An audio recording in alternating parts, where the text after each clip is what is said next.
Sports are what so many love around the world, and while part of every sport is the art produced by its players, math and statistics play a bigger role in sports every year.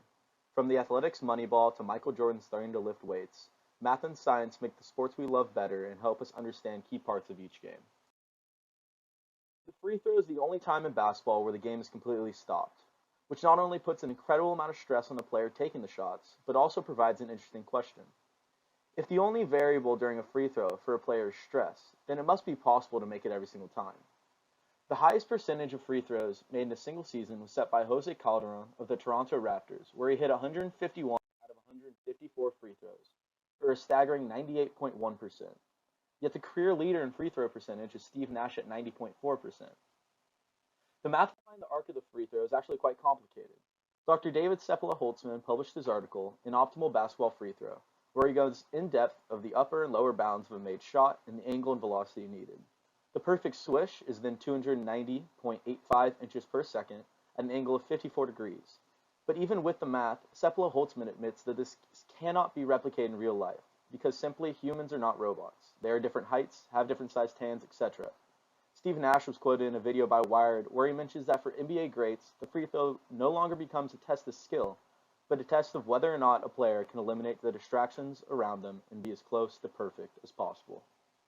The game of football can be changed by one hit, pass, run, or penalty. Most people like to think of the big hits, runs, and passes as the major points in the games, but tend to overlook the small parts like punting. If a team is able to have a good punter, they have a good chance of winning a game.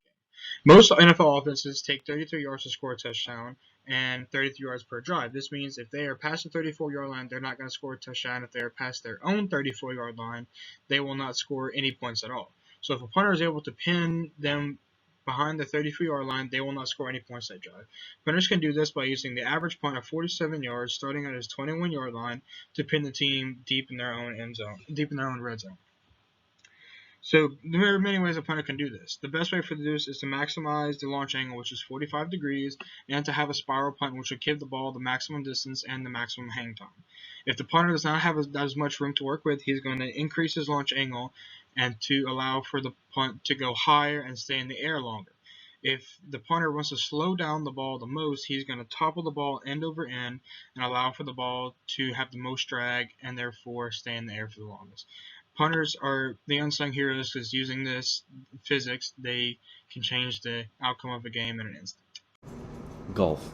When swinging a golf club, there are a variety of factors in the mechanics of the swing that influence the spin generated on the ball.